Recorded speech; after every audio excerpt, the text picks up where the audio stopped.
Today, I'm out here exploring a temperate deciduous forest to find out what makes this biome so special. This forest can transform from hot and full of green to leafless and covered in snow. How do the plants and animals who live here deal with so much change? Let's find out together in this episode all about the temperate forest.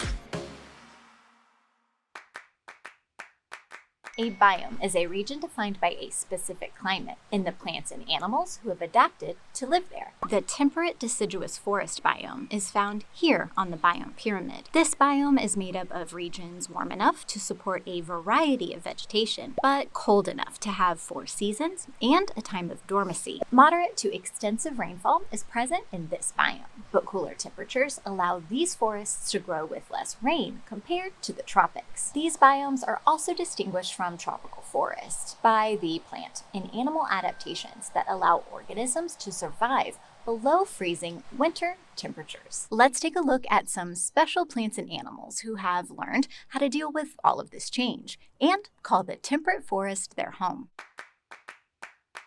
These seasonal changes have a big impact on plant life in temperate forests. In the spring, the forest comes alive with new growth. Trees pop out fresh leaves, ferns unfurl, varieties of wildflowers bloom. Warm summer months bring lush greenery. The now tall leafy trees create a forest canopy, providing shade for the understory in the warm weather. Fall brings a dramatic transformation as deciduous trees, or trees that lose their leaves, prepare for winter. We've all seen the bright yellows, reds, and oranges, but what is happening to create this color change? Leaves get their colors from 3 main compounds. The first is chlorophyll. Chlorophyll is involved in photosynthesis, which is the process by which plants turn carbon dioxide and water into sugar and oxygen by harnessing the sun's energy. Then there are the carotenoids. Think carrots. Carotenoids give leaves their yellow and orange hues. Lastly, there's a group of compounds known as anthocyanins. They give plants their reddish hues and are often found in things like blueberries, cranberries, and lots of dark leaves. In the fall, the days are getting shorter and there's less daylight happening in general. So these trees actually stop photosynthesizing and they begin to retract nutrients from their leaves to store for the winter. Chlorophyll is highly valuable. So in very general terms,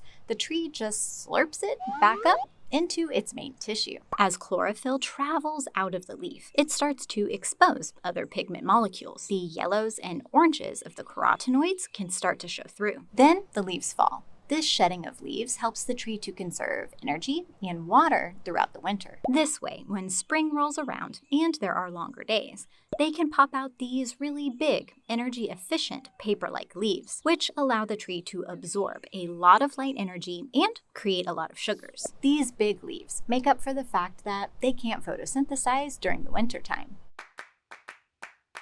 Temperate forests are vertically structured into layers, organized by light availability and plant height. This structure creates biodiversity, with the canopy providing shade, and the lower levels adapting to that lower light. Let's start here at the forest floor, the lowest layer. The forest floor is where recycling occurs and nutrient-rich soil is made. As you can see, the forest floor is often covered with decaying leaves, fallen trees, twigs, and moss. Decomposers break down plant waste materials and ready them for reuse and recycling throughout the forest system. More on these guys in a bit. Then, if enough light is present, you will have an herb layer. Soft-stemmed plants like these fern friends make up this layer. Plants like grasses, wildflowers, and other ground covers are found here. Moving up, we arrive at the shrub layer. This layer has woody vegetation, like shrubs. Shrub layer.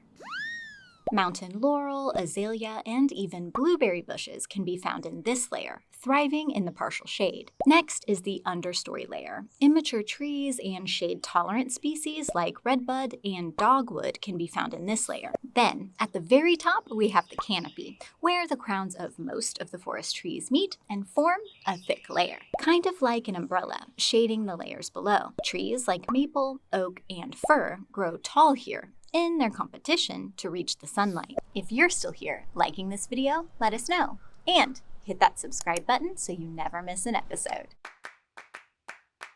The temperate forest is full of variety in both plants and animals. Let's take a look at a few animal friends that call this biome home. The American black bear thrives in temperate forests where food is plentiful. These omnivores eat a wide range of foods like insects, nuts, berries, and small mammals. They're also not picky and will scavenge if the opportunity arises. Black bears spend the warmer months eating as much as they possibly can to build up fat. When winter arrives, they hibernate or dramatically slow down their movements or sleep for large chunks of time. This restful behavior allows them to stay warm and conserve energy. White-tailed deer are one of the most common and recognizable animals in the temperate forests of North America.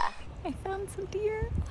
Leaves, grasses, and fruits make up the majority of their diet, but during the winter, food is harder to find. So they switch to eating twigs and barks because that's what's available. These animals are incredibly agile and can leap up to 9 feet high and flee predators at speeds of up to 30 miles per hour. Adult males, known as bucks, grow antlers each year, which they use to compete for mates during the breeding season. Fawn or baby deer are born with spots to help them camouflage on the forest floor. Can you see how this pattern mimics the spotted sunlit ground? Red foxes are solitary hunters, relying on their excellent hearing and sense of smell to locate prey even under thick snow. They're opportunistic omnivores, eating small mammals, birds, insects, and berries. During the winter, they grow a thicker coat to stay warm, and they use their tails like blankets, covering their noses while they sleep. Eastern gray squirrels are a common sight in temperate forests, known for their impressive acrobatic jumps, bushy tail, and sassy attitude.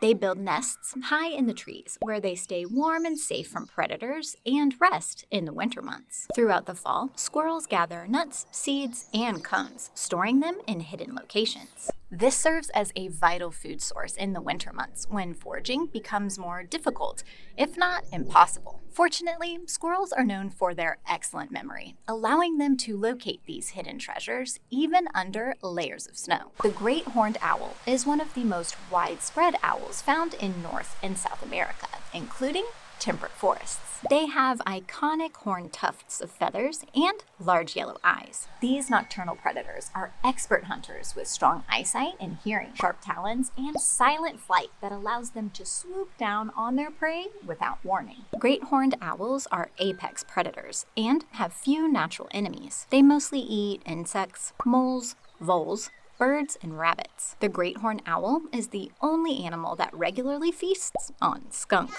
Red-headed woodpeckers can be heard tapping away at tree trunks in search of insects. They are specialized predators of wood-inhabiting insects, larvae, and grubs, hiding under the tree bark. They act as natural pest control, using their long, sticky tongues to extract prey from wood. These birds are a keystone species of the temperate forest. Their abandoned nesting cavities provide homes for other birds and mammals, including chickadees, wrens, and owls. The eastern box turtle is a slow-moving reptile with brightly colored domed shells. Unlike other turtles, the eastern box turtle mostly lives on land and can completely close its shell, protecting it from predators. Eastern box turtles are omnivores and eat berries, mushrooms, insects, slugs, and worms. These reptiles are mostly active in the warmer months, but in the winter, they dig down deep under fallen leaves, soil, or mud to hibernate or brumate. Those fallen leaves are hiding more than just those cute box turtles. Just a few inches below the soil surface, for example, many small insects go into a hibernation-like state called diapause, lying dormant until the ground warms. Moths undergo a full transformation under the cover of leaves, bark, and soil, and pupate in cocoons, emerging as adults the following spring. Leaf litter helps amphibians retain proper moisture levels and provides protective habitat, and fireflies live the bulk of their lives here as larvae. Then all this slowly breaks down, being eaten by fungi and other decomposers, returning vital nutrients to the soils. So the next time you need a little change, come visit the temperate deciduous forest, where every season has something new to offer. And if you want to learn more science, you can check out this video next. Yeah. The eastern box turtle